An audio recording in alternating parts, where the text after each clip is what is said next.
après cette petite animation qui s'est légèrement décalée techniquement, je souhaite que l'on s'arrête sur un point important avant d'avancer sur l'axe central qui est l'autisme.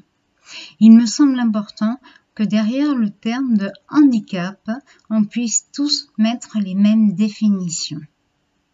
Donc le handicap, qu'est-ce que c'est?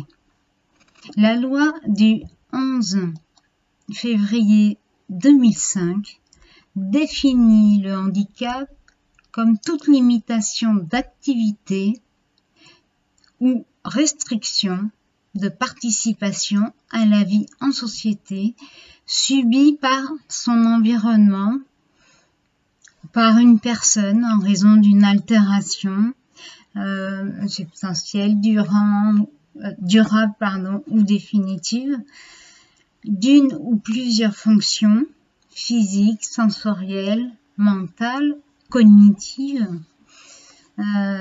ou psychiques, d'un polyhandicap ou d'un trouble de santé invalidant, tels que les problèmes de cœur, de foie.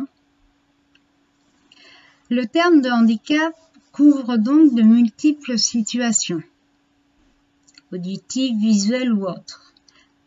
Il est important de se dire que si ces définitions permettent d'approcher de manière concrète par les termes de handicap mentaux, cognitifs et psychiques, elles ne doivent pas pour autant cacher la grande variété des situations individuelles.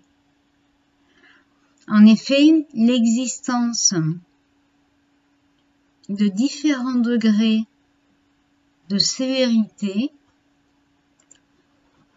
ou de différentes formes d'un même trouble, l'âge de l'individu au moment de l'apparition,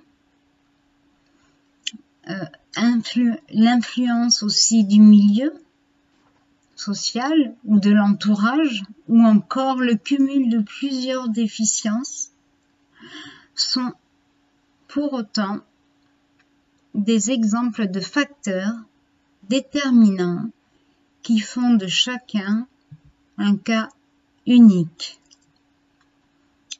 Et j'ajouterai, la personnalité est complètement individuelle. Donc deux personnes avec ou sans handicap ne se ressemblent pas.